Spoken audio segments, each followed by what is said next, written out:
जय हिंद दोस्तों, स्वागत है आपका बीए सेमेस्टर वाला में। दोस्तों, यदि आप BA, BSc, BCom first year में हैं और सोच रहे हैं को करिकुलर कोर्स का हमें क्वेश्चन पेपर मिल जाए तो बिल्कुल सही जगह पर आए हैं। बीए सेमेस्टर वाला आपके कई सारे क्वेश्चन पेपर को सॉल्व कराया है। पहले मैं इसके बारे में आपको कुछ जानकारी दे देता हूँ, ठीक है। BA, BSc, BCom first year में को करिकुलर में आपका एग्जाम होता है फूड न्यूट्रिशन एंड हाइजीन का। ये आपका पास करना बहुत ही ज़रूरी होता है दोस्तों। ये जान लीजिए बहुत ही ज़रूरी है। अगर आपका बैक लग जाएगा तो फिर से आपको इसका बैक पेपर भर करके फिर पैसा खर्च करके आपको इसका पेपर देना पड़ेगा। तो इसीलिए थोड़ा इस पर मेहनत अच्छे से कीजिए, ठीक है, ताकि आपका अच्छे से निकल जाए। ये हालाँकि ये जो इसका नंबर होता है आपके मार्कशीट में नहीं जुड़ेगा, ये बात ध्यान रखेंगे, लेकिन इसको पास करना बहुत ही ज़रूरी है, ठीक है। चलिए, अब बात करते हैं इसमें क्या है सर जी। देखें, मैंने आपके कई सारे क्वेश्चन पेपर सॉल्व कराए हैं। इस क्वेश्चन पेपर में कुल टोटल 100 प्रश्न है, ठीक है। टोटल कितने प्रश्न हैं आपके? टोटल 100 प्रश्न है, ठीक है। चलिए, और क्वेश्चन की बात मैं क्या करूं, देखें। इसके पहले मैंने आपके कई सारे क्वेश्चन पेपर सॉल्व कराए। इस 100 प्रश्न को यदि आप देखते हैं तो लगभग लगभग इसमें से आपके 20 प्रश्न तो आपके आ ही जाएंगे एग्जाम में, आप किसी भी यूनिवर्सिटी से रहें। यह question paper doctor Bhimrao Ambedkar university का है। तो ये किसके लिए है? देखिए, उत्तर प्रदेश में जितने भी यूनिवर्सिटी हैं, भारत में जितने भी यूनिवर्सिटी हैं, अगर को करिकुलर कोर्स के अंदर फूड न्यूट्रिशन एंड हाइजीन का पेपर है तो ये सबके लिए है, ठीक है। तो टेंशन लेने की कोई भी ज़रूरत नहीं है। आप पूरा इस क्वेश्चन पेपर को देखिएगा, बहुत ही इम्पोर्टेंट इसमें प्रश्न है, ठीक है। अच्छा, इस क्वेश्चन पेपर को देखने बाद क्या करेंगे सर जी? तो देखिए, डिस्क्रिप्शन बॉक्स में प्लेलिस्ट का लिंक दिया गया है, उसमें मैंने बहुत सारे यूनिवर्सिटी के कई सारे क्वेश्चन पेपर सॉल्व कराए हैं। यदि आप मॉडल पेपर ना देख करके खाली क्वेश्चन पेपर देख लेते हैं तो भी आप जान लीजिए आपका कल्याण हो जाएगा, बहुत ही एकदम शानदार तरीके से पास कर जाएंगे, क्योंकि आपके लगातार क्वेश्चन पेपर से ही आपको देखने को मिलेगा, कई सारे आपके क्वेश्चन देखने मिलेंगे, ठीक है। चलें, स्टार्ट करते हैं। इसमें पहला प्रश्न आपका पूछा गया है, देखें, गर्भावस्था के दौरान शारीरिक परिवर्तन क्या है? तो हार्मोनल परिवर्तन होता है, परिवहन प्रणाली में परिवर्तन होता है, चयापचय में यानी मेटाबॉलिज्म में भी आपके परिवर्तन होता है। तो डी ऑप्शन आपका राइट है, ठीक है। चले, और ये आपकी जिम्मेदारी है और आपसे रिक्वेस्ट है कि आपकी इस क्वेश्चन पेपर को इस तरह से शेयर बटन बना होगा, आगे ज़रूर शेयर कर दीजिएगा अपने दोस्तों के साथ, जो भी आपके साथ व्हाट्सएप पर, इंस्टाग्राम पर, फेसबुक पर जहाँ भी जुड़े हैं, ठीक है, ज़रूर शेयर कर दीजिएगा। चले, आपका इसमें दूसरा प्रश्न है, टीकाकरण है प्राकृतिक प्रतिरक्षा है या अर्जित प्रतिरक्षा, यानी मनुष्यों के द्वारा बनाया गया है या फिर भगवान के द्वारा? तो टीकाकरण दोस्तों मनुष्यों के द्वारा बनाया गया है, यानी अर्जित प्रतिरक्षा है, ठीक है। बी ऑप्शन आपका राइट है, ध्यान रखेंगे। देखिए, इस तरह से अगर आपको समझाएंगे तो आपको जीवन भर याद रहेगा, अगर एग्जाम में आता है तो एकदम फटाक से आप उत्तर दे देंगे, ठीक है। चले, इसी तरह के से एकदम लोकल लैंग्वेज में इतना शानदार तरीके से समझाने का प्रयास किया जाएगा, ठीक है। चले, तीसरा प्रश्न है आपका, टीएवी वैक्सीन किस रोग से बचने के लिए लगाया जाता है? तो यह साथियों आपके टाइफाइड रोग से बचने के लिए लगाया जाता है, ठीक है। यहाँ देख लीजिए, इंग्लिश में भी आप लोग देखते चलेंगे, टीएवी वैक्सीन, ठीक है। सी ऑप्शन आपका राइट है। दोस्तों, एक लाइक जरूर कर दीजिएगा, अगर क्लास अच्छा लग रहा हो, नहीं लग रहा तो भी लाइक करेंगे। क्यों सर जी लाइक करें? क्योंकि अगर आप एक लाइक करते हैं तो यूट्यूब क्या करता है, इस क्लास को आगे बाकी बाकी बच्चों के पास रिकमेंड करेगा, ज़रूर भेजेगा वो, अगर लाइक इस पर ज़्यादा रहेगा क्लास पर तो, ठीक है। तो आपसे रिक्वेस्ट है, लाइक भी ज़रूर करेंगे। चलिए, चौथा प्रश्न है आपका, विश्व स्वास्थ्य दिवस कब मनाया जाता है? विश्व स्वास्थ्य दिवस दोस्तों हर साल 7 अप्रैल को मनाया जाता है, ठीक है। ध्यान रखेंगे, when is world health day celebrated? तो ध्यान रखेंगे 7 अप्रैल। सी ऑप्शन आपका राइट है, ठीक है। चले, प्रश्न नंबर 5 आपका क्या है? यूनिसेफ का लक्ष्य है, यूनिसेफ का लक्ष्य क्या है? तो ध्यान रखेंगे, बच्चों का सर्वांगीण विकास, ठीक है। डी ऑप्शन आपका राइट है। चले, इसमें अगला प्रश्न आपका पूछा गया है, छठा प्रश्न, रोग प्रतिरोधक क्षमता यानी जो आपका इम्यूनिटी सिस्टम है उसको बढ़ाने के उपाय क्या हैं? आपकी इम्यूनिटी सिस्टम बढ़ाने के उपाय क्या हैं? तो सही आहार लेना चाहिए, उचित दिनचर्या होनी चाहिए, गहरी नींद भी लेनी चाहिए, कम से कम आपको 6 घंटे सोना चाहिए, ठीक है।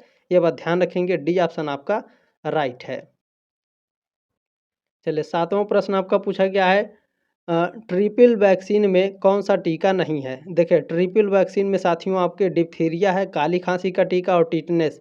ये इसको इन तीनों को जानते हैं क्या कहा जाता है? ट्रिपल वैक्सीन कहा जाता है, ठीक है। तो ध्यान रखेंगे, तपेदिक आपका जो है ये टीका टीका नहीं है, ठीक है। डी ऑप्शन आपका क्या है? करेक्ट है। चलिए अगला प्रश्न आपका, अच्छा एक बार आप लोग चैनल पर विजिट भी करके देख लीजिएगा। आपके सारे सब्जेक्ट की और सारे सेमेस्टर की तैयारी लिखित और ऑब्जेक्टिव दोनों तरीके से कराई जाती है, ठीक है। तो सब्सक्राइब भी कर लीजिएगा, जो लोग पढ़ना चाहते हैं बिल्कुल फ्री में। आपको नोट्स और पीडीएफ और सारे क्लासेस आपको बिल्कुल फ्री में दिए जाते हैं। कहाँ दिए जाते हैं सर जी?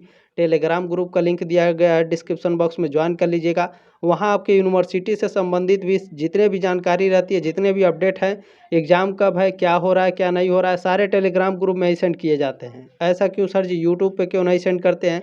क्योंकि देखिए बार बार वीडियो बनाना पॉसिबल नहीं हो पाता है, तो इसीलिए सारे अपडेट टेलीग्राम ग्रुप में ही दिए जाते हैं। तो एकदम फटाक से जाके टेलीग्राम ज्वाइन कर लीजिए। 3 साल आपको जुड़े रहना है, ठीक है, शानदार तरीके से। चलिए 8वां प्रश्न आपका, गर्भावस्था के समय स्त्री में कौन से परिवर्तन होते हैं? शारीरिक, मानसिक और शारीरिक व मानसिक दोनों। तो सी ऑप्शन आपका राइट है।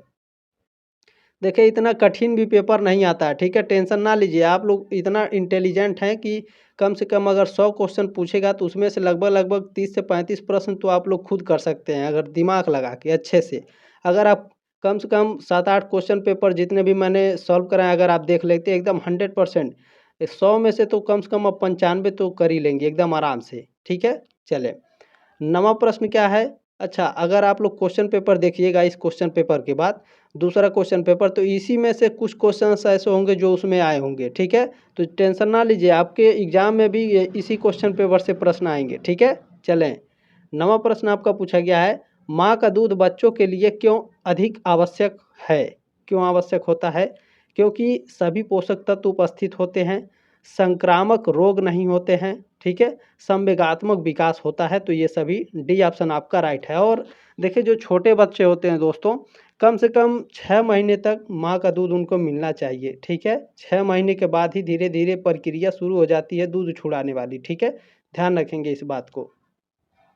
और एक प्रश्न पूछा जाता है कि बच्चों को कितने महीने के बाद ठोस आहार दिया जा सकता है? तो 6 महीने के बाद, ठीक है, 6 महीने के बाद आप दाल ये दे सकते हैं, ठीक है, ध्यान रखेंगे इन सभी बातों को। ठोस आहार आप धीरे धीरे खिला सकते हैं बच्चों को 6 महीने के बाद ही। अच्छा 10वां प्रश्न है, एड्स के लक्षण हैं। एड्स के लक्षण क्या होते हैं? तो वजन में कमी आ जाएगी, लंबी अवधि तक हल्का ज्वर रहना, यानी बुखार रहेगा 1-1 महीने, 2-2, 3-3 महीने तक, ठीक है। अतिसार की शिकायत, ठीक है, डायरिया। अतिसार को इंग्लिश में क्या बोलते हैं? डायरिया, ठीक है, डी ऑप्शन आपका राइट है, ये सभी लक्षण हैं। चले प्रश्न नंबर 11 आपका क्या पूछा गया है, ध्यान से देखेंगे। आहार आयोजन के लाभ हैं। आहार आयोजन के लाभ क्या होते हैं? तो देखें समय और धन की बचत होती है, कार्य का स्तरीय सरलीकरण हो जाता है, ठीक है, सी ऑप्शन आपका राइट है। चले सिंपलीफिकेशन ऑफ वर्क, ठीक है। देखें अगर आपको हिंदी में नहीं सही से दिखाई दे रहा है तो आप लोग इंग्लिश भी देख सकते हैं, ठीक है। चलिए 12 नंबर प्रश्न है, विटामिन शब्द को सबसे पहले किस वैज्ञानिक द्वारा प्रस्तावित किया गया था? तो आप सभी लोग जानते हैं सी फंक ने 1912 में सबसे पहले विटामिन शब्द का इस्तेमाल किया था। ये सन भी पूछता है तो आप लोग सन भी याद रखेंगे, ठीक है। चलें अगला प्रश्न है 13 नंबर, प्रोटीन की आधारभूत इकाई क्या है? प्रोटीन की आधारभूत इकाई होती है एमिनो एसिड, ठीक है, एमिनो एसिड, बी ऑप्शन आपका करेक्ट है। प्रश्न नंबर 14 आपका क्या पूछा गया है, दूध में पाए जाने वाले पोषक तत्व हैं। दूध में कौन से पोषक तत्व पाए जाते हैं? तो देखिए प्रोटीन और वसा होता है, ठीक है, कार्बोहाइड्रेट भी होता है, विटामिन ए और कैल्शियम भी होते हैं। तो डी ऑप्शन आपका राइट है। देखें दूध को संपूर्ण आहार कहा जाता है, ये बात ध्यान रखेंगे, आपके एग्जाम में पूछा भी जाता है संपूर्ण आहार किसे कहा जाता है? तो संपूर्ण आहार दूध को कहा जाता है। प्रश्न नंबर 15 है, पशु जगत के खाद्य पदार्थ हैं। एक होता है प्राकृतिक जगत, एक है आपका पशु जगत। तो देखें प्राकृतिक जगत में दाल और सोयाबीन ये प्राकृतिक जगत से मिलता है। पशु जगत से हमें दूध मिलता है, मांस मिलता है, अंडा मिलता है। ये सभी कहाँ से मिलेगा? मांस और अंडा, दूध, ये सभी पशु जगत से मिलेगा, ठीक है। तो सी ऑप्शन आपका राइट है। ये दालें और सोयाबीन किससे मिलते हैं? प्राकृतिक जगत से, ठीक है। चलें प्रश्न नंबर 16 आपका क्या पूछा गया? प्रोटीन के कार्य हैं। प्रोटीन का कार्य क्या है आप सभी लोग जानते हैं, ये हमारे शरीर का निर्माण करता है। हमारे शरीर में जो मांसपेशियां टूट फूट जाती हैं, प्रोटीन उसका मरम्मत करता है, ठीक है। हार्मोन्स तथा एंजाइम्स के निर्माण में मदद करता है। तो डी ऑप्शन आपका राइट है। चलिए प्रश्न नंबर 17 क्या पूछा गया है, जब पेड़ पौधों में प्रकाश संश्लेषण की क्रिया नहीं होती तो उसे किससे ऊर्जा मिलती है। ठीक है, यानी मान लीजिए अंधेरा हो गया तो सूर्य तो है नहीं, प्रकाश संश्लेषण कहाँ से होगा, ऊर्जा कहाँ से मिलेगा पेड़ को। तो ऊर्जा कहाँ से मिलता है पेड़ को, बताइए आप सभी लोग। बिल्कुल, कार्बोहाइड्रेट से इसे ऊर्जा मिलता है। ठीक है, बी ऑप्शन आपका राइट है, चाहे तो आप लोग गूगल करके भी देख लीजिएगा। ठीक है, चलें। प्रश्न नंबर 18 आपका है, एक जटिल, अच्छा मैं क्यों कहा हूँ कि गूगल करके देख लीजिएगा, क्योंकि कुछ बच्चे डायरेक्ट कमेंट कर देते हैं कि sir ji option number A right है, कुछ जानते नहीं है। ठीक है, कहेंगे sir ji option number A right है, ऐसा नहीं है। ठीक है, आप लोग अच्छे से पढ़िए, अच्छे से जानिए क्या सही है क्या गलत है। ठीक है, चलें। 18 नंबर प्रश्न है, एक जटिल कार्बोहाइड्रेट है, एक जटिल कार्बोहाइड्रेट सेलुलोज होता है। ठीक है, ये ऑप्शन आपका राइट है इन चारों में से। चलें, अगला प्रश्न है 19 नंबर, कार्बोहाइड्रेट का मुख्य कार्य है, कार्बोहाइड्रेट का मुख्य कार्य होता है हमारे शरीर को ऊर्जा प्रदान करना। ठीक है, सी ऑप्शन आपका राइट है। देखिए वसा से भी कुछ मात्रा में हमारे शरीर को ऊर्जा मिलती है और प्रोटीन से भी कुछ हल्की मात्रा में प्रोटीन मिलती है, लेकिन सबसे ज़्यादा मात्रा कार्बोहाइड्रेट से मिलता है। तो एक प्रश्न आपके एग्जाम में पूछा जाता है कि इनमें से किसमें हमें ऊर्जा मिलता है। कार्बोहाइड्रेट दिया रहेगा, प्रोटीन और वसा भी दिया रहेगा, नीचे डी ऑप्शन में रहेगा उपरोक्त सभी। तो आप डी लगा कर आइएगा, क्योंकि थोड़ी थोड़ी मात्रा में वसा और प्रोटीन में भी ऊर्जा होती है। ठीक है, ये बात ध्यान रखिएगा, बहुत ही कॉमन क्वेश्चन है लेकिन ध्यान रखेंगे। चलें, निम्न में से वनस्पति जगत में प्रोटीन प्राप्ति का साधन है, वनस्पति जगत में प्रोटीन प्राप्ति का साधन क्या क्या है, दालें हैं, सोयाबीन है, हरी पत्तेदार सब्जियां हैं। ठीक है, डी ऑप्शन आपका राइट है। प्रश्न नंबर 21 क्या पूछा गया है, यह वसा के उपयोग के लिए बहुत जरूरी है, क्या जरूरी है। देखिए कार्बोहाइड्रेट्स जो है वसा के लिए बहुत जरूरी होते हैं, सी ऑप्शन आपका राइट है। प्रश्न नंबर 22 आपका पूछा गया है, वसा के मुख्य कार्य हैं, वसा के मुख्य कार्य क्या होते हैं, यानी जो फैट हैं हमारे शरीर में, इसका मुख्य कार्य क्या होता है। तो ये हमारे शरीर के कोमल अंगों की सुरक्षा करता है। वसा यानी मोटापा शरीर को ऊर्जा प्रदान करता है। देखिए यहाँ पर लिखा है ना ऊर्जा, वसा में थोड़ा बहुत मात्रा में ऊर्जा होता है, ये बात ध्यान रखिएगा। पचने में अधिक समय लगाना, ठीक है, कोई भी चीज़ रहता है उसको पचने में अधिक समय लगता है, डी ऑप्शन आपका राइट है। प्रश्न नंबर आपका 23 क्या पूछा गया है, क्वासियोरकोर रोग किसकी कमी के कारण होता है, किस विटामिन की कमी के कारण क्वासियोरकोर रोग होता है। तो प्रोटीन की कमी से होता है, ए ऑप्शन आपका राइट है।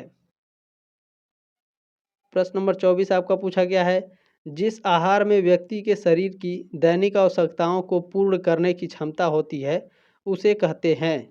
तो उसे संतुलित आहार कहा जाता है, बैलेंस्ड डाइट, बी ऑप्शन आपका राइट है। प्रश्न नंबर 25 क्या पूछा गया है, निम्नलिखित में से कौन सा सुरक्षात्मक पोषक तत्व है। सुरक्षात्मक पोषक तत्व देखिए विटामिन और खनिज लवण होते हैं, हालांकि केवल विटामिन से दिया है, तो बी ऑप्शन आपका राइट है। चलिए 26 नंबर प्रश्न है आपका, क्या है 26 नंबर प्रश्न है, भोजन के महत्वपूर्ण कार्य हैं, भोजन का महत्वपूर्ण कार्य क्या होता है, वृद्धि तथा विकास करना, ऊर्जा प्रदान करना, बीमारियों से बचाना। तो डी ऑप्शन आपका राइट है। प्रश्न नंबर 27 है आपका, संतुलित आहार के घटक हैं, कैलोरीज, प्रोटीन, खनिज लवण व विटामिन। तो ये सभी संतुलित आहार के घटक हैं। ठीक है, 27 का डी ऑप्शन आपका राइट है। देखिए मैं आपको बता देता हूँ, जब भी आप एग्जाम हॉल में बैठेंगे अगर उपरोक्त सभी आपके क्वेश्चन दिया रहा है तो लगभग लगभग 90% क्वेश्चन ऐसे होते हैं जो उपरोक्त सभी वाले सही होते हैं। ठीक है, तो ये बात ध्यान रखिएगा, अगर नहीं आएगा, नहीं समझ में आएगा तो डी ऑप्शन आप लगा दीजिएगा। ठीक है, चलें, गलत करने से अच्छा है जो हमारा सबसे बेस्ट है उसी पर हम काम करें। ठीक है, 28 नंबर प्रश्न है, निम्नलिखित में से कौन सा ऊर्जा प्रदान करने वाले तत्व हैं, प्रोटीन, कार्बोहाइड्रेट और खनिज लवण या फिर विटामिन्स। तो देखिए यहाँ पर जो कार्बोहाइड्रेट है इसमें सबसे ज़्यादा ऊर्जा प्रदान करने वाला तत्व है, तो बी ऑप्शन आपका राइट है, क्योंकि यहाँ उपरोक्त सभी नहीं लिखा है। ठीक है, चलें। प्रश्न नंबर 29 आपका, 1 ग्राम वसा से कितनी कैलोरीज प्राप्त होती है। 1 ग्राम वसा में 9 कैलोरी होता है, सी ऑप्शन आपका राइट है। एक प्रश्न और पूछता है, 1 ग्राम प्रोटीन में कितनी कैलोरी होती है। तो ठीक है, ध्यान रखेंगे, आगे आगे अभी मैं आपको बताऊंगा, आगे प्रश्न है। ठीक है, प्रत्येक व्यक्ति के लिए संतुलित आहार कैसा होता है? प्रत्येक व्यक्ति के लिए संतुलित आहार डिफरेंट डिफरेंट होता है, अलग अलग होता है। सी ऑप्शन आपका राइट है। प्रश्न नंबर 31 क्या पूछा गया है? पोषण तथा आहार विज्ञान के उद्देश्य हैं। पोषण तथा आहार विज्ञान के उद्देश्य क्या हैं? उपयुक्त भोजन प्रदान करना, पोषक तत्वों के कार्यों को जानना, स्वास्थ्य को बनाए रखना, ये सभी डी ऑप्शन आपका राइट है। प्रश्न नंबर 32 क्या पूछा गया है? शरीर की रोग प्रतिरोधक क्षमता बढ़ाने के लिए आवश्यक पोषक तत्व हैं। क्या है? अच्छा, रोग प्रतिरोधक क्षमता बढ़ाने के लिए आवश्यक तत्व यानी आपके शरीर का जो इम्यूनिटी सिस्टम है उसको बढ़ाने के लिए क्या आवश्यक तत्व हैं? विटामिन सी, यानी खट्टे चीज़ अगर आप खा रहे हैं तो आपकी इम्यूनिटी सिस्टम मजबूत हो जाएगा। ठीक है सर जी, इम्यूनिटी सिस्टम क्या होता है? तो देखिए, अगर आपको सर्दी जुकाम जल्दी नहीं होगा, बुखार जल्दी से नहीं होगा, कहीं चोट लग जाएगा आपको, कहीं मान लीजिए कट गया आपका हाथ पैर, कहीं से कटे ना, भगवान करे किसी का ना कटे, अगर कहीं कट भी जाता है तो वो जल्दी से जल्दी ठीक हो जाता है, दूसरों की अपेक्षा आपका जल्दी ठीक होगा अगर आपका इम्यूनिटी सिस्टम मजबूत रहेगा तो। ठीक है, चलिए इम्यूनिटी सिस्टम क्या है? WBC। ठीक है, WBC वाइट ब्लड कार्पल्स जो होते हैं यही इम्यूनिटी सिस्टम आपका बढ़ाते हैं, ये बात ध्यान रखिएगा। प्रश्न नंबर 33 आपका क्या पूछा गया है? पथ्यापथ का अर्थ है आहार आयोजन के नियम हैं। ठीक है, the rules of dietary control, ये ऑप्शन आपका करेक्ट है। चलिए प्रश्न नंबर 34 क्या है आपका? उपचारात्मक पोषण कहलाता है। उपचारात्मक पोषण पोषक तत्वों में रूपांतरण, आहार में सांद्रता के आहार में सांद्रता में रूपांतरण। ठीक है, क्या लिखा है? Modification in consistency of diet. ठीक है, आहार देने के तरीके में परिवर्तन, ये सभी। अच्छा, कंसिस्टेंसी का मतलब क्या हुआ? सांद्रता। ठीक है, अच्छा ये थोड़ा थोड़ा आप लोग इसे भी ध्यान में रखा करिए, ये कहीं ना कहीं आपको ज़रूरत पड़ जाती है। डी ऑप्शन आपका राइट है। ठीक है, चले प्रश्न नंबर आपका 35 है। हालांकि 90-95% लोग यूज करते हैं कि कंसिस्टेंसी बरकरार रखिए, लेकिन जब आप उनसे हिंदी में पूछ लेंगे कि इसका मतलब क्या है तो बता ही नहीं पाते हैं। ठीक है, हिंदी मतलब पूछ रहे हैं, सांद्रता इसका होता है, ये बात ध्यान रखिएगा। ठीक है, एक बार और दिखा दे रहा हूँ मैं, ध्यान रखिएगा, यहाँ पर लिखा है सांद्रता। ठीक है, चला आगे बढ़ते हैं। प्रश्न नंबर 35 है, गर्भावस्था के दौरान होने वाले शारीरिक परिवर्तन क्या है? तो परिवहन प्रणाली में परिवर्तन, मेटाबॉलिज्म जो है चयापचय है उसमें परिवर्तन, और इसमें भी परिवर्तन होता है हार्मोन में। ठीक है, डी ऑप्शन आपका राइट है। प्रश्न नंबर 36 क्या है? 36 नंबर, कितने वर्षों को शैशवावस्था माना जाता है? शैशवावस्था माना जाता है साथियों, जन्म से लेकर के 1 वर्ष तक के बच्चों का शैशवावस्था कहा जाता है। ठीक है, सी ऑप्शन आपका राइट है। प्रश्न नंबर 37 पूछा गया है, 6 माह तक के बच्चों को दिया जाना आवश्यक है। क्या आवश्यक होता है? तो माँ का दूध, मैंने शुरू में समझाया आपको, 6 महीने तक कंटिन्यू माँ का दूध देना चाहिए बच्चों को, उनके पोषण के विकास के लिए। ठीक है, उनका मेंटली जो दिमाग है उसके विकास के लिए बहुत ही अच्छा होता है। 6 महीने के बाद ही धीरे धीरे वो प्रक्रिया शुरू होती है दूध छुड़ाने की, और ठोस आहार देने की प्रक्रिया शुरू हो जाती है। ठीक है, चलें प्रश्न नंबर 38 आपका क्या है? शिशु की प्रोटीन प्रौढ़ व्यक्ति की तुलना में कैसा होता है? तो यह अधिक होता है, मोर होता है। सी ऑप्शन आपका राइट है। प्रश्न नंबर 39 क्या है? किस उम्र के बाद बच्चा ठोस आहार खा सकता है? तो 6 महीने के बाद खा सकता है, ये ऑप्शन आपका राइट है।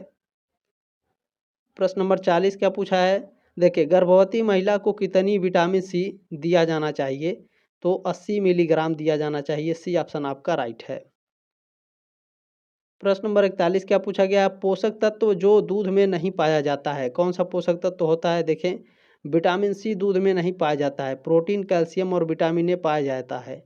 सर जी विटामिन सी क्यों नहीं? तो विटामिन सी खट्टे फल से बनता है। विटामिन सी क्या है? खट्टा है। ठीक है, और खट्टा चीज़ अगर पा जाएगा दूध तो दूध क्या होता है? फट जाता है। ठीक है, चलिए ये बात ध्यान रखिए, तो आपका विटामिन सी नहीं पाया जाता है दूध में।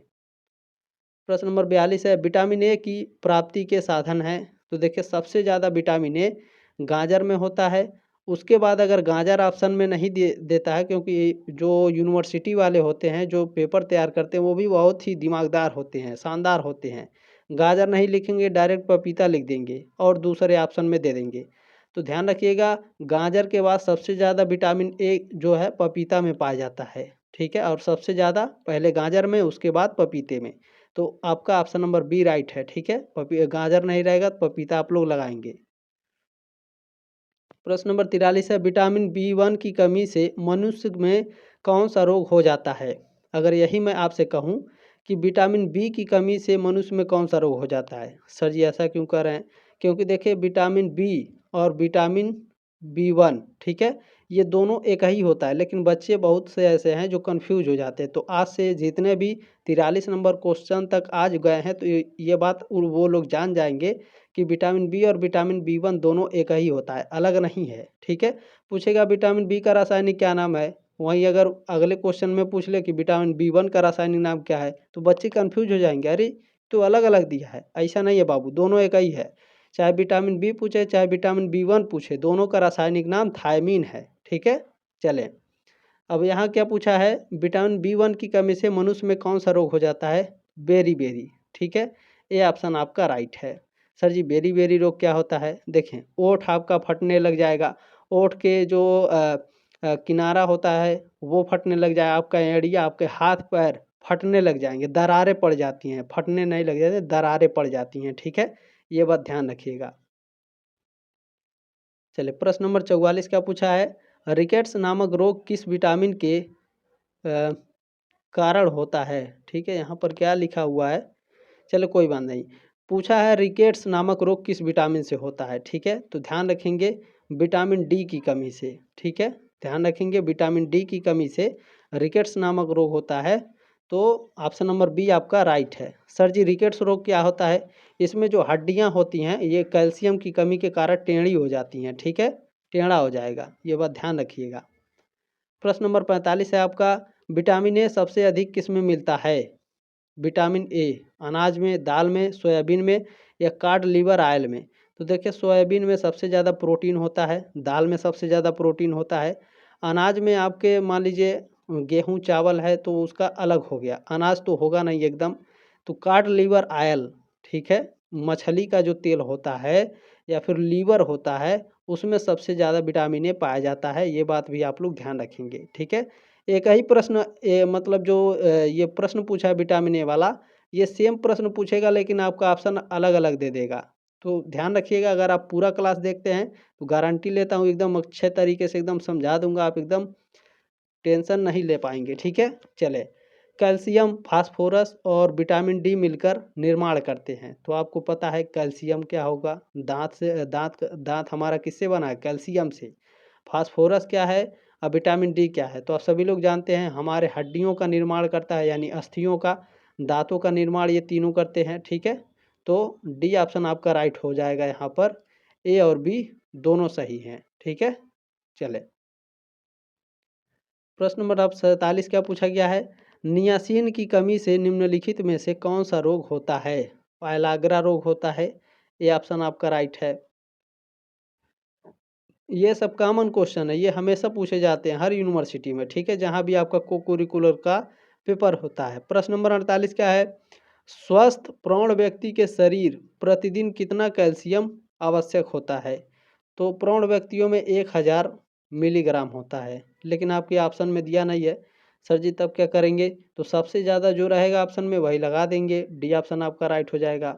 अब ये यूनिवर्सिटी के ऊपर डिपेंड करता है कि वो इसे सही करता है या गलत करता है, क्योंकि कुछ प्रश्न आपके 2-3 प्रश्न ऐसे होते हैं जो गलत करके दिए जाते हैं ताकि आप 100 में 100 ना पा पाएँ, ठीक है।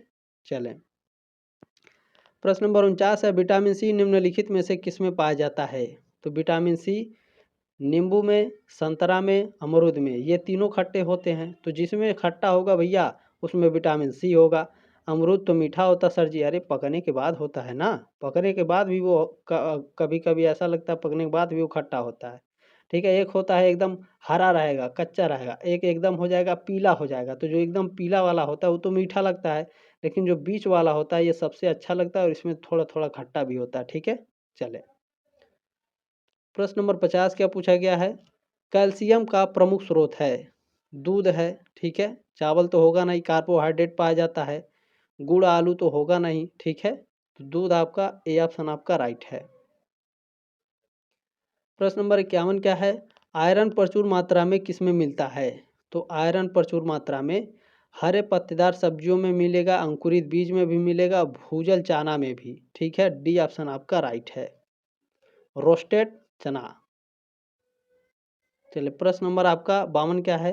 एनीमिया के लक्षण हैं। एनीमिया के लक्षण क्या है? कमजोरी, सांस फूल जाएगा, चक्कर आ जाएगा। डी ऑप्शन आपका राइट है। चलिए प्रश्न नंबर 53 क्या है? घेंघा रोग आयोडीन की कमी से होता है। सी ऑप्शन आपका राइट है। प्रश्न नंबर आपका 54 54 क्या पूछा है? हमारे शरीर में कितना प्रतिशत जल है? तो 60 से 70%। ठीक है, डी ऑप्शन आपका राइट है। प्रश्न नंबर 55 क्या पूछा गया है? वयस्कों में हीमोग्लोबिन का सामान्य स्तर क्या है? वयस्क कौन होते हैं भैया? 18 से 30 35 40 साल तक मान सकते हैं। ठीक है, तो इसमें हीमोग्लोबिन की सामान्य स्तर क्या होती है? तो 15 से 18 मिलीग्राम।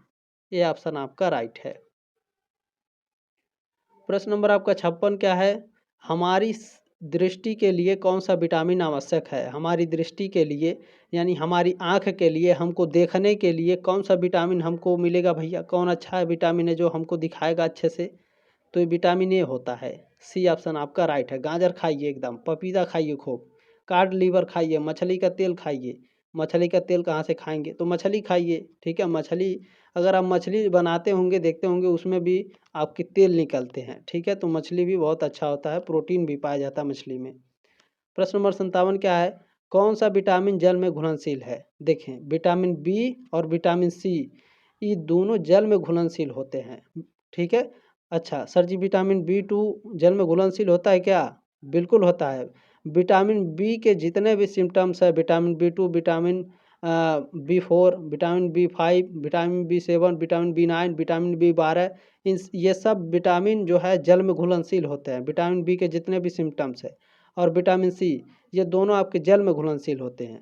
अच्छा सर जी, एक प्रश्न और पूछता है कि कौन सा विटामिन वसा में घुलनशील है? तो विटामिन ए, सॉरी ऐसे लिखता हूँ मैं, vitamin A, vitamin D, A D E और के, ये विटामिन जो होते हैं ये वसा में घुलनशील होते हैं। ठीक है, बी और सी आपके जल में होते हैं।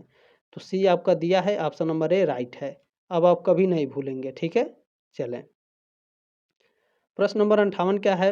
विटामिन B1 की कमी से कौन सा रोग होता है? तो विटामिन B1 की कमी से अभी आपने शुरू में पढ़ा, बेरी बेरी रोग होता है। और बेरी बेरी रोग में क्या होता है? आपके चेहरे, आपके हाथ पैर पे दरारें पड़ जाती हैं अगर कमी हो जाएगी तो। ठीक है, कौन सा विटामिन वसा में घुलनशील है? ए डी ई के। देखें, विटामिन ए दिया है तो ऑप्शन नंबर ए राइट है। देखें, विटामिन B1, विटामिन B2 और सी, यानी विटामिन बी और सी क्या है? ये सभी आपके जल में घुलनशील होते हैं। विटामिन बी के जितने भी सिम्टम्स हैं, जैसे vitamin B2, vitamin B1, vitamin B3, ये सभी आपके वसा में जल में घुलनशील होते हैं। ठीक है, ये बात ध्यान रखिएगा आप लोग। चलिए, क्योंकि बहुत सारे ऐसे बच्चे हैं, मैंने पिछले साल पढ़ाया था, वो कंफ्यूज होकर के क्या करे, विटामिन B3 पे लगा दिए, विटामिन B2 पे लगा दिए, ये वसा में होता है। ऐसा नहीं होता है। ठीक है, ध्यान रखेंगे। प्रश्न नंबर 60 क्या है? कार्बोहाइड्रेट की आधारभूत इकाई क्या है? कार्बोहाइड्रेट की आधारभूत इकाई होता है ग्लूकोज। ठीक है, ये ऑप्शन आपका राइट है। प्रश्न नंबर 61 पूछा गया है, 1 ग्राम कार्बोहाइड्रेट कितनी ऊर्जा प्रदान करता है? 1 ग्राम कार्बोहाइड्रेट 4 किलो कैलोरी ऊर्जा प्रदान करता है। सी ऑप्शन आपका राइट है। प्रश्न नंबर आपका 62 करना है। 62 कितना पूछा गया है? मोटापे के क्या कारण हैं? मोटापे के कारण होते हैं वंशानुक्रम, यानी आपके पिताजी, आपके बाबा अगर मोटे हैं तो आप भी मोटे हो जाएंगे। ठीक है, व्यायाम की कमी, जाहिर सी बात है, अगर खा खा के खाली सोएंगे तो क्या है, वजन बढ़ जाएगा, फैट बढ़ जाएगा। वसायुक्त पदार्थ का अधिक सेवन, ठीक है, यानी चाउमीन, बर्गर, टिकिया, फुल्की, ये सब का है, ये सब से फास्ट फूड जितना है वो सब आपका स्लो पॉइजन है, धीरे धीरे आपको बीमार करेगा। अगर आप कंटिन्यू खा रहे हैं 1 साल बाद आपको बवासीर हो जाएगा। तो ध्यान रखेंगे, फास्ट फूड आपका स्लो पॉइजन है। डी ऑप्शन आपका राइट है, ध्यान रखेंगे ये सब बातें। उसी के जगह पे आप केला खाइए। ठीक है, 1 दर्जन नहीं खा पा रहे हैं, 6 खाइए। जो एनर्जी आप केला खा के फील करेंगे वो फास्ट फूड खा के फील नहीं कर पाएंगे, ये बात ध्यान रखिएगा। 63 नंबर प्रश्न है, उत्तरापौर्णावस्था में कौन सी बीमारी कैल्शियम की कमी से होता है? तो ऑस्टोमेलेशिया हो जाता है। सी ऑप्शन आपका राइट है। सर जी ये बताइए, अच्छा सॉरी इसके लिए, उत्तर प्रौढ़ावस्था क्या होता है? मान लीजिए आप 40 साल के बाद, 45 साल, 50 साल के बाद उत्तर प्रौढ़ावस्था शुरू होता है। ऑस्टोमेलेशिया क्या है?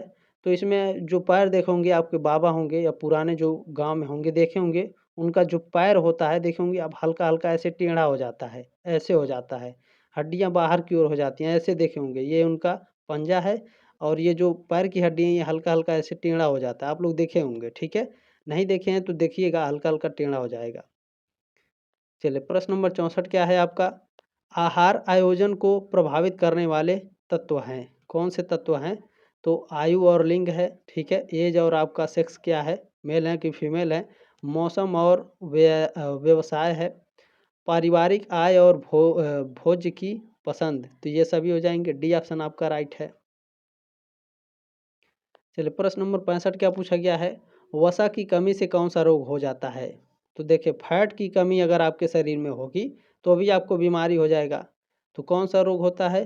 फ्राइनोडर्मा, सूखा रोग इसे बोलते हैं, ठीक है। सी ऑप्शन आपका राइट है। आपका त्वचा वचा सूख जाएगा, बूढ़े हो जाएंगे। प्रश्न नंबर आपका 66 क्या? अच्छा, जो बूढ़े व्यक्ति होते हैं देखे होंगे आप, ज़्यादा मोटे नहीं होते हैं, उनके जो हाथ और पैर मुंह जो होता है देखे होंगे, उनके चमड़े सिकुड़ जाते हैं, ठीक है। तो ये कॉमन चीज़ है, ये सभी में होता है। प्रश्न नंबर 66 क्या? निम्नलिखित में से कुपोषण का कारण नहीं है? तो देखें इसमें जो आपका शहरीकरण है ये कुपोषण का कारण नहीं है। अगर शिक्षा में कमी होगी, अगर आप कुछ जान नहीं रहे हैं, एक अनपढ़ व्यक्ति चाउमीन खाएगा लगातार 10 दिन, ठीक है, तो क्या है वो एक तरह से कुपोषण ही है, अपने बच्चों को भी खिलाएगा, उनको भी हो जाएगा। गरीबी तथा अज्ञानता, अज्ञानता क्या है? कहीं ना कहीं शिक्षा की कमी से जुड़ा है, ठीक है। पौष्टिक आहार की कमी है, ठीक है, ध्यान रखेंगे ये सब बातें। ये सभी तीनों क्या है? कुपोषण के कारण है। शहरीकरण जो है, अर्बानाइजेशन जो है, ये आपका कुपोषण का कारण नहीं है। प्रश्न नंबर आपका 67 है, 67 नंबर, अल्प पोषण के कारण हैं, ठीक है। बताइए अल्प पोषण के कारण क्या है, बताने का प्रयास करेंगे। बिल्कुल, अपर्याप्त भोजन, पोषण तत्वों की कमी। ए और बी दोनों सही है। सी ऑप्शन आपका राइट है। प्रश्न नंबर 68 पूछा गया है, सामान्य रक्त शर्करा स्तर 80 से 100 मिलीग्राम माना जाता है। बी ऑप्शन आपका राइट है। प्रश्न नंबर 69 क्या है? शरीर के रक्त को शुद्ध करती है। तो किडनी जो होती है आपके शरीर के रक्त को शुद्ध करती है, लेकिन किडनी सर जी ऑप्शन में दिया ही नहीं है। यहाँ तो ऑक्सीजन दिया है, कार्बन डाइऑक्साइड, ये तो गैस है, नाइट्रोजन भी गैस है। जल आपका क्या है? कहीं ना कहीं देखें, ऑक्सीजन जो है ये रक्त को शुद्ध करने में मदद करता है, क्योंकि जब आप सांस लेते हैं तभी आपका जो हीमोग्लोबिन होता है वो आपके रक्त को फ्लो कराता है आपके शरीर में। तो अब ये यूनिवर्सिटी के ऊपर डिपेंड करता है, दोनों जल और ऑक्सीजन दोनों है, ठीक है। तो इसीलिए मैं बोल रहा था ना, 2-3 क्वेश्चन ऐसे होते हैं आपके, ऐसा लगेगा कि ये गलत है ससुरा। तो कोई बात नहीं है, चले ऐसे सिचुएशन में आप क्या कर ही सकते हैं, ठीक है। चले दोनों में से कोई एक हो ही सकता है। प्रश्न नंबर 70 क्या है? हमारे शरीर में द्रवों की मात्रा को, चले, हमारे शरीर में द्रवों की मात्रा को संतुलित रखता है। तो जल जो है द्रवों की मात्रा को संतुलित रखेगा, वाटर। बी ऑप्शन राइट है। प्रश्न नंबर 71 क्या है? दूषित जल से फैलने वाली बीमारी है, यानी दूषित जल अगर आप पी रहे हैं तो आप क्या हो जाएगा? हैजा हो जाएगा। सी ऑप्शन आपका राइट है। हैजा को इंग्लिश में कालरा बोलते हैं, ठीक है। चलें प्रश्न नंबर, अच्छा, गांव में कोई बहुत कम ही लोग होते हैं जो हैजा बोलते हैं, ठीक है। सब बोलते हैं कालरा कालरा, लेकिन कालरा का हिंदी नाम पूछ लेंगे नहीं बता पाएंगे। तो बहुत सारे लोग हैं जो इंग्लिश वर्ड यूज करते हैं लेकिन नहीं बता पाते हैं। कोई बात नहीं है, अगर नहीं पता होगा सभी को आप लोग, ठीक है, बताएंगे। विटामिन बी 1 अधिक मात्रा में पाया जाता है, किस में पाया जाता है? तो चावल की सफ़ेदी में, अंकुरित अनाजों में, खमीरीकृत खाद्य पदार्थों में, ये सभी में। डी ऑप्शन आपका राइट है। प्रश्न नंबर 73 क्या पूछा गया है? रक्त के स्कंदन के लिए कौन सा विटामिन आवश्यक है? रक्त के स्कंदन के लिए कौन सा? तो विटामिन के। डी ऑप्शन आपका राइट है। प्रश्न नंबर 74 क्या पूछा गया है? भारत में सभी आयु समूहों के लिए पोषक तत्वों की मात्रा आईसीएमआर के द्वारा निर्धारित की गई। प्रश्न नंबर 75 पूछा गया है, राष्ट्रीय पोषण सप्ताह। राष्ट्रीय पोषण सप्ताह हर साल 1 से 7 सितंबर को मनाया जाता है। सी ऑप्शन आपका राइट है। ये सभी जनरल नॉलेज के को भी क्वेश्चन है, आपके कॉम्पिटिटिव एग्जाम में भी पूछे जाते हैं। ठीक है, बीसीजी का जो टीका होता है ये ट्यूबर कोलोसिस की रोकथाम के लिए लगाया जाता है। ठीक है, बीसीजी का टीका। बी ऑप्शन आपका राइट है। प्रश्न नंबर आपका 77 क्या है? इंसुलिन हार्मोन किस बीमारी में प्रयोग किया जाता है? तो ये मधुमेह में प्रयोग किया जाता है, डायबिटीज में। ठीक है सर जी, मधुमेह क्या है, डायबिटीज क्या है? शुगर इसे बोलते हैं। सामान्य भाषा में क्या बोलेंगे इसे? शुगर हो गई बा, तो ये शुगर को बोलते हैं। ठीक है, मधुमेह ध्यान रखेंगे, डायबिटीज। प्रश्न नंबर 78 क्या है? कुपोषण के कारण हैं। कुपोषण के कारण क्या है? अपर्याप्त आहार है, प्रोटीन और क्लोरीन सॉरी यह क्या है? डिफिशियंसी ऑफ प्रोटीन एंड, ये क्या लिखा हुआ है? क्लोरीज। हाँ ठीक है, प्रोटीन और क्लोरीन की कमी, क्लोरीन नहीं क्लोरीज। ठीक है, विटामिन की कमी, ये सभी। डी ऑप्शन आपके राइट है। ठीक है, चलिए प्रश्न नंबर 79 क्या पूछा गया? शरीर का सुसंगठित व सुविकसित होना किसकी पहचान है? तो यह पर्याप्त या अच्छा पोषण की पहचान होती है। बी ऑप्शन आपका राइट है। प्रश्न नंबर 80 तो दिखाई नहीं दे रहा है। ठीक है, इसे हम छोड़ देते हैं, आगे बढ़ते हैं। प्रश्न नंबर 81 क्या पूछा गया है? सामुदायिक स्वास्थ्य केंद्र खोले जाते हैं ग्राम स्तर पर। ये ऑप्शन आपका राइट है। प्रश्न नंबर आपका 82 पूछा गया है, संक्रामक रोग होते हैं। संक्रामक रोग देखें, वायु के द्वारा ही फैलते हैं, एकदम जल द्वारा भी फैलेंगे और संपर्क द्वारा भी फैलेंगे ये संक्रामक रोग। ठीक है, हाथ किसी से मिला लिए, गले किसी से मिल लिए, थोड़ा नज़दीक आप चले जाएंगे किसी के, अगर किसी को खांसी आ रहा है या फिर जुकाम बुखार हुआ है, उससे आप अगर नज़दीक से बात करेंगे तो आपको भी हो जाएगा। ठीक है, 2-4 घंटे में आपको लक्षण दिखने लग जाएंगे। डी ऑप्शन आपका राइट है, तो ऐसे लोगों से दूर रहा करिए। प्रश्न नंबर 83 है, शरीर की रोगों से संघर्ष करने की शक्ति को कहते हैं, क्या कहते हैं? रोग प्रतिरोधक क्षमता। जब इम्यूनिटी सिस्टम रहेगी तभी आपका शरीर किसी रोग से लड़ पाएगा। प्रश्न नंबर 84 क्या है? परिवार के सदस्यों के अच्छे स्वास्थ्य के लिए आवश्यक है। तो उचित देखभाल, उचित पोषण और उचित पोषक तत्व। डी ऑप्शन आपका राइट है। Proper care, proper nutrition, proper nutrient. चलें, प्रश्न नंबर 85 क्या है? निम्नलिखित में से कौन सा आहार आयोजन का महत्वपूर्ण चरण नहीं है? देखिए, संतुलित आहार तालिकाओं का प्रयोग करना। ठीक है, सी ऑप्शन आपका राइट है। मैं डायरेक्ट पढ़ा दे रहा हूँ, आप लोग ध्यान से इसे पढ़ लेंगे। ठीक है, चलें। प्रश्न नंबर 86 आपका क्या है? क्षय रोग किस जीवाणु से फैलते हैं? क्षय रोग यानी जो टीबी वाली बीमारी होती है, किस जीवाणु से फैलते हैं? तो यह बैसिलस जीवाणु है। ठीक है, बी ऑप्शन आपका राइट है। इसका बड़ा नाम है। ठीक है, मतलब केवल बैसिलस नाम ही नहीं है, इसका नाम थोड़ा बड़ा है, तो आप लोग एक बार इंटरनेट पर भी देख लेंगे। ठीक है, प्रश्न नंबर 87 है, टाइफाइड फैलाने वाले जीवाणु हैं, कौन से जीवाणु हैं? तो साल्मोनेली टाइफी। ठीक है, चलें, बी ऑप्शन आपका राइट है। प्रश्न नंबर 88 क्या है? खसरा रोग मुख्य रूप से होता है, तो खास करके बच्चों में होता है। ठीक है, ये ऑप्शन आपका करेक्ट है। प्रश्न नंबर 89 क्या पूछा है? मक्खी द्वारा हैजा रोग फैलता है। सी ऑप्शन करेक्ट है। चलिए, प्रश्न नंबर 90 क्या है? राष्ट्रीय पोषण मिशन किसके लिए चलाया गया? तो 0 से 6 वर्ष के बच्चों, यानी जो जन्म से लेकर के 6 वर्ष तक के हैं और जो गर्भवती एवं धात्री महिला हैं, इनके लिए। ठीक है, सी ऑप्शन आपका राइट है। प्रश्न नंबर 91 क्या है? मधुमेह रोग के लक्षण हैं। डायबिटीज के लक्षण क्या होते हैं? बहुमूत्रता। ठीक है, अधिक यूरिनेशन होगा, अधिक आपको प्यास लगेगी और बहुत तेज से भूख लगेगा।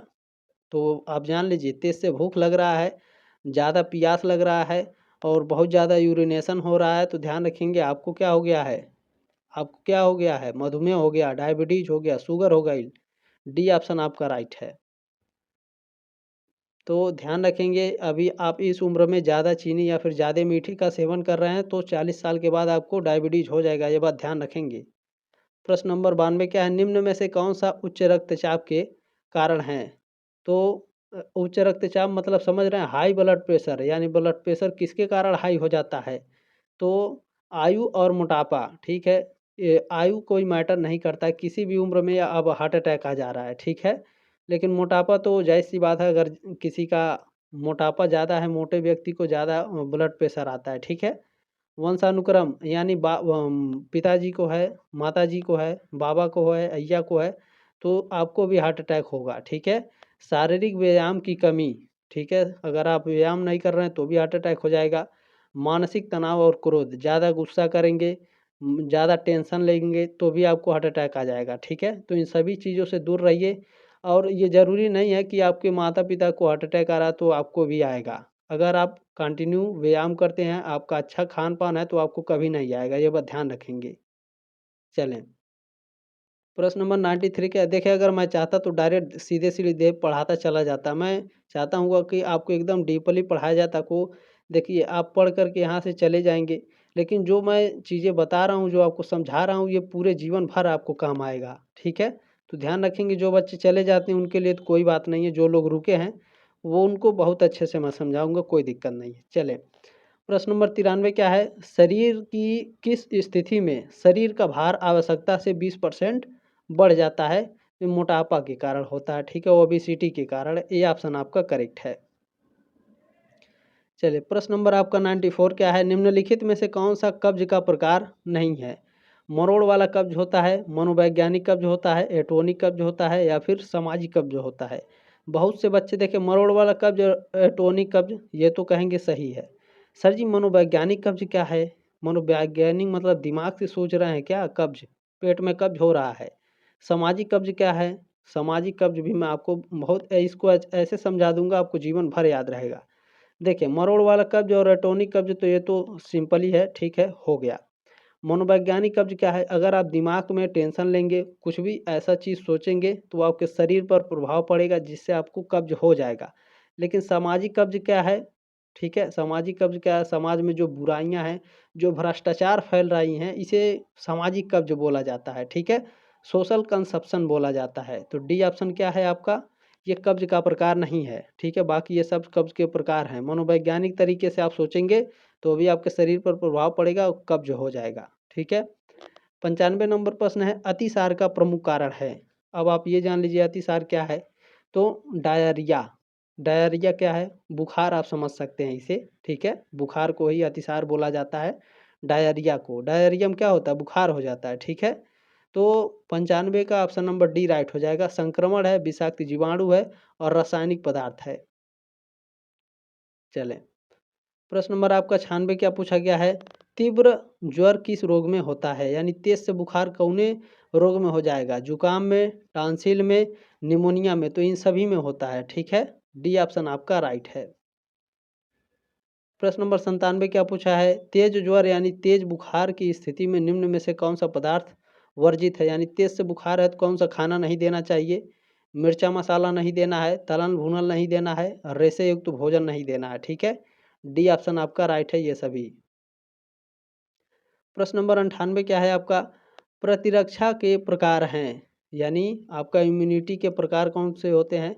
देखिए, आप प्राकृतिक रूप से भी आपको प्रतिरक्षा प्राप्त होती है, और अर्जित प्रतिरक्षा, यानी आप सेब खा रहे हैं, आप खट्टे फल खा रहे हैं तो आपको इम्यूनिटी सिस्टम मजबूत होगा। आप व्यायाम कर रहे हैं, आपको सूर्य की रोशनी मिल रही है, तो ये क्या है? ये प्राकृतिक प्रतिरक्षा भी आपको मिल रहा है, ठीक है। तो सी ऑप्शन आपका राइट होगा, ए और बी दोनों। प्रश्न नंबर 99 क्या है? प्रतिरक्षा बढ़ाने के उपायों में शामिल नहीं है। और यहाँ क्या पूछा है? इम्यूनिटी बूस्टिंग मेजर इंक्लूड, बताइए। मतलब प्रतिरक्षा बढ़ाने के उपाय क्या हैं, और प्रतिरक्षा प्रतिरक्षा बढ़ाने के उपायों में क्या शामिल है?